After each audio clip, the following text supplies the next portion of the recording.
Bienvenidos, esto es Razón de Estado. Hoy nos acompañan Martín Rodríguez, director y CEO del medio Nómada, y Filip Chicola, director del área política de la Fundación Libertad y Desarrollo. Bienvenidos a Razón de Estado.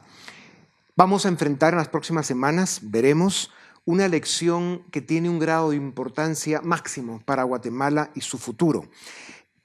Una comisión de postulación está haciendo una primera elección de posibles candidatos para magistrados de las Cortes de Apelaciones y la Corte Suprema de Justicia. ¿En qué condiciones se desarrolla este trabajo de las comisiones de postulación y en qué condiciones estaría este Congreso eligiendo a los que administrarán la justicia los próximos 5 años? Martín.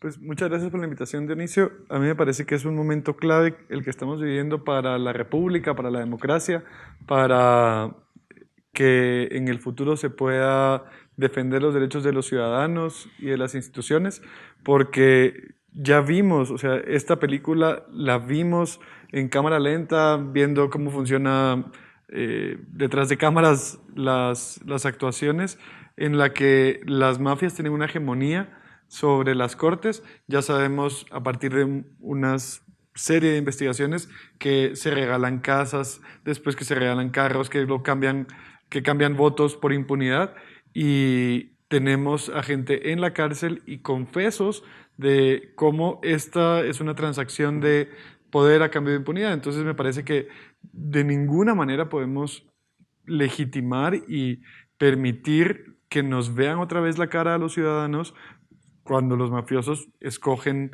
cortes, y que debería debatirse si ellos les queda un poco de dignidad para renunciar a esta elección, especialmente a los diputados y a algunos de los postuladores, o si no, que la Corte de Constitucionalidad intervenga. Yo quisiera tal vez agregar otro elemento de contexto más significativo, y es, hay más de 900 acusados por delitos de corrupción. Todos los procesos, tarde o temprano, llegan a las Cortes de Apelaciones o Corte Suprema de Justicia. Personas como Roxana Valdetti, Juan de Dios Rodríguez, Soto Pérez Molina, que algunos ya están condenados y otros tienen 4 o 5 procesos encima, saben que su única salida es que esas cortes superiores terminen votando los casos o que terminen votando las sentencias en los casos que ya hay. Entonces, todo el esfuerzo de perseguir políticos corruptos durante los últimos años se podría caer si se eligen malas cortes. Y segundo, este es un Congreso en donde 8 diputados han tenido que renunciar a su cargo por delitos de corrupción, y hay más de 22, 23 que están involucrados en investigaciones o que hay procesos de antejuicio en su contra. Todos estos diputados tienen el conflicto de interés que van a elegir a los magistrados que el día de mañana van a conocer eventualmente los casos en su contra. Entonces, aquí hay un cortocircuito en donde lo que estamos viendo, que la única salida de los mafiosos ya perseguidos y de los diputados que están siendo investigados es tomar control de la Corte. Otro conflicto de interés es que hay magistrados de Cortes de Apelaciones que también son miembros de la comisión de postulación. Esto presentaría otro conflicto de interés, porque evidentemente tendrán intereses en sus propios casos, y el que ellos elijan a magistrados en la Corte Suprema, pues sin duda presenta un conflicto de interés. Estos dos conflictos de interés son algunas de las razones por las que se han presentado algunos amparos ante la Corte de Constitucionalidad para cuestionar e incluso evitar que sea el actual Congreso el que hace la elección de magistrados para las Cortes. ¿Qué opina usted de esto, Martín? Pues me gustaría solo remarcar un punto, y es que a la ciudadanía debería recordar que hay 2 tipos de jueces: los que son de carrera, que tienen más independencia respecto de algunos actores políticos y que van creciendo y subiendo. Por ejemplo, el juez Gálvez, la jueza María Cristina Fernández, la jueza Ifán, que han dado pasos enormes a favor de la justicia, y encima de ellos están los jueces que eligen las comisiones de postulación y el Congreso. Y ahí es donde empiezan los conflictos de interés, que era lo que intentamos cambiar en los últimos 5 años por medio de reformas legales y no se logró del todo. Y entonces es evidente este conflicto de interés, que ahora ya contamos, por suerte, con documentos, con evidencias, con una declaración, una confesión por escrito de Manuel Valdizón, que era quien controlaba el proceso junto a Sinibaldi hace 5 años en el Congreso, diciendo: sí, nosotros maniatamos esa elección. Y hace 5 años la CC estuvo a punto de de frenar ese proceso para que no tuviéramos lo que tuvimos después, donde se protegía a lejos de todos, se protegía a la UNE, se protegía a un montón de políticos y podríamos haberlo frenado y nos hubiéramos ahorrado un montón de sinsabores. Sí. Esta amenaza contra la democracia, la república, este intento de capturar y secuestrar la justicia es muy grave. Se lograron identificar, digamos, en los momentos que hubo al menos un esfuerzo serio por acabar con la corrupción y luchar por la justicia, se logró identificar a 2 operadores de la corrupción, Gustavo Herrera, que está, digamos, prófugo y con una especie de asilo en Nicaragua, nada menos y nada más. Y luego Roberto López, conocido también como el rey del tenis, que eran los grandes operadores de la corrupción y que, digamos, promovían con toda clase de prebendas, sobornos y mordidas el que las cortes estuvieran cooptadas por sus clientes, probablemente, ¿no? La gente que les pagaba a ellos para que operaran esta, digamos, estructura criminal dentro del sistema de justicia. Esto es gravísimo. Ahora, la pregunta es, como los identificaron y están o prófugo o capturado, ¿quién está operando hoy en nombre de esos intereses? ¿Cómo lo están haciendo? Porque evidentemente están sucediendo cosas. Bueno, lo primero que creo que hay que decir es que Nicaragua se está convirtiendo en un paraíso de prófugos. Gustavo Herrera de Guatemala, Mauricio Funes de El Salvador. O sea, creo que es una amenaza regional. Pero ya entrando a la sustancia de la pregunta. En el caso, por ejemplo, de López Villatoro, sus grupos de redes de abogados se mantienen intactos. O sea, él puede estar guardando prisión preventiva, pero las estructuras vinculadas al abogado se mantienen. Había por lo menos 2 agrupaciones en el Colegio de Abogados, cuando fueron las elecciones de los postuladores, que se mencionaba estaban vinculadas a él. Sí. Gustavo Herrera ha sido un operador que siempre ha estado tras bambalinas. Entonces, a mí no me extrañaría que aún a pesar de estar en Nicaragua, también tenga esa capacidad a distancia de seguir moviendo los hilos del poder. Yeah. Luego hay otros actores, por ejemplo, Freddy Cabrera, que fue candidato presidencial del partido Todos. Es uno de los aprendices de Herrera y López Villatoro. Se habla también, por ejemplo, de otros operadores, personajes que han estado en la Facultad de Derecho de la Universidad de San Carlos.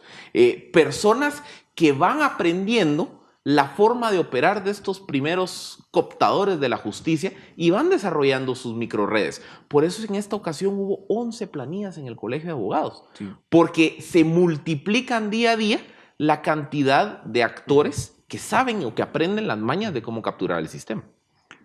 Sí, a mí me parece que siguen influyendo, que además cuentan con un Estado, pues un gobierno a favor de la corrupción, parte de las mafias, que por ejemplo podría transparentar quiénes de los postuladores están viajando a Nicaragua a reunirse con Gustavo Herrera, pero no lo va a transparentar aunque no lo pida por medio de acceso a información pública.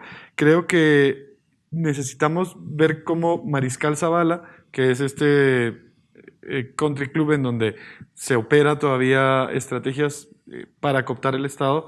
Claro, Gustavo Alejos tiene sus oficinas ahí. Gustavo Alejos, ha habido audios que has publicado con Criterio en donde muestra cómo decide quiénes van a funcionar en una oficina pública como la Oficina contra la Tortura para sacar a gente de Mariscal Zavala. O sea, estamos en una disyuntiva en donde hay una influencia comprobada, hay muchos casos de parte de reos, de abogados de narcotraficantes que sabemos que hay una influencia ahí y vamos a permitir que eso funcione.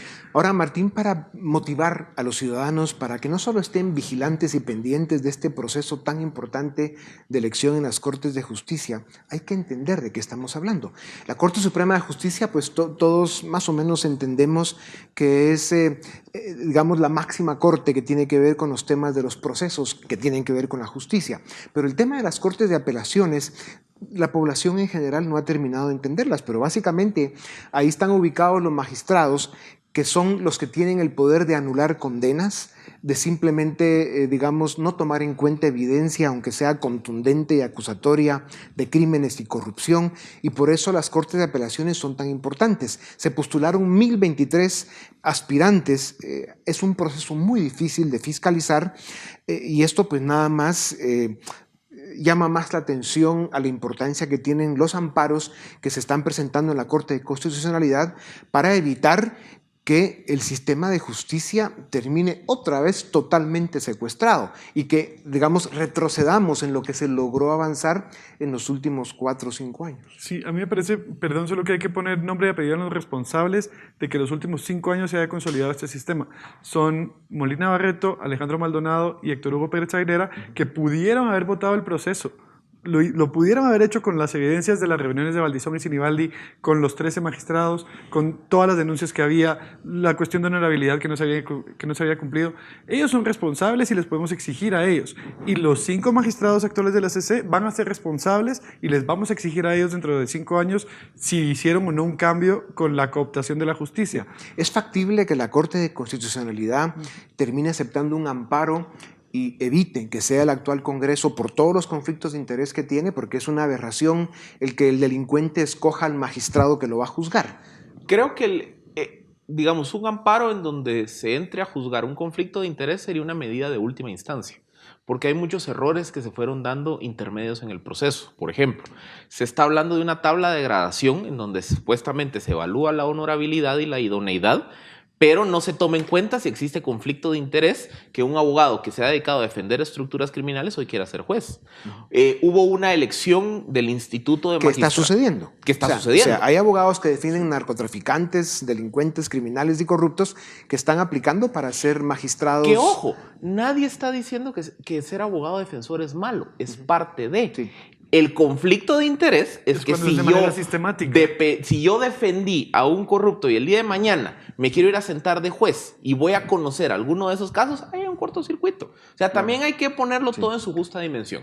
Pero también la otra variable que hay aquí en la ecuación es que hubo una elección en el Instituto de Magistrados del organismo judicial en donde se pusieron de acuerdo, planilla única, y no permitieron que hubiera una votación competitiva. Hay jueces que están impugnando ese proceso. Es decir, el tema del conflicto de interés del Congreso es la pelea del minuto 90 del partido. Pero hay algunos errores que se han ido dando en el primer tiempo del juego que todavía no se han subsanado. Es, por ejemplo, la tabla de calificación que usan las comisiones de postulación para poder filtrar los personajes que llegan ahí y pretenden ser magistrados. Y un poquito antes también, porque en la ley se establece que el Consejo de la Carrera Judicial debería haber hecho una gradación y una calificación de los candidatos antes de que llegaran a las comisiones y no lo hizo. O sea, hay otro paso de ley que se saltaron y que no han cumplido. Entonces me parece que hay un montón de elementos como había hace 5 años que no cumplen con la ley para privilegiar a las influencias negativas y que podríamos frenarlo. Sí. Ahora, la pregunta esencial es, a estas alturas de la vida de Guatemala, ¿cómo pueden creer estos personajes que quieren seguir manteniendo un sistema corrupto, haciendo la política a la antigua o incluso en la parte económica del país, seguir practicando en el mundo de los negocios con las trampas y las mañas que se ven, etcétera? Es insostenible. ¿Qué país se construye con esa cultura, con esa forma de actuar y vivir? Simplemente nos vamos condenando a ser un país fracasado. Mencionabas, Martín, en tu última opinión en Nómada, la vergüenza que da en la exposición que hay sobre Guatemala en distintos foros del mundo que nos ven como un país fracasado. El último en decirlo fueron los personajes que hacen el libro de ¿Por qué fallan las naciones? Es un drama realmente. Entonces, por eso es tan importante que los ciudadanos estén presentes y vigilen un proceso de la magnitud que tiene la elección de las próximas Cortes de Justicia. ¿Qué pueden hacer los ciudadanos? Philip. Bueno, lo primero, yo creo que hay ciudadanos que están directamente involucrados en este proceso que pueden revertir la captura de las mafias. Y concretamente me refiero a los rectores, los decanos, y hay representantes del Colegio de Abogados y también del organismo judicial que son personas de honorabilidad.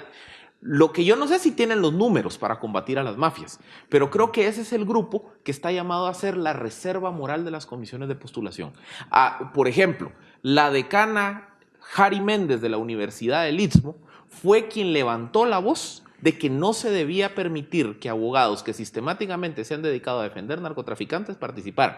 Perdió su moción, pero lo levantó. puso el tema sobre la mesa. Entonces, creo que ese ejercicio de que buenos ciudadanos, profesionales idóneos, honorables, que están sentados en las comisiones de postulación, no solo hagan el esfuerzo de evitar las capturas de las mafias, sino que denuncien en aquellos momentos en donde se sientan sobrepasados por el poder de estos actores, son un mecanismo para ir evitando que volvamos a tener mecanismos de elección del sistema de justicia como se dio en el año 2014.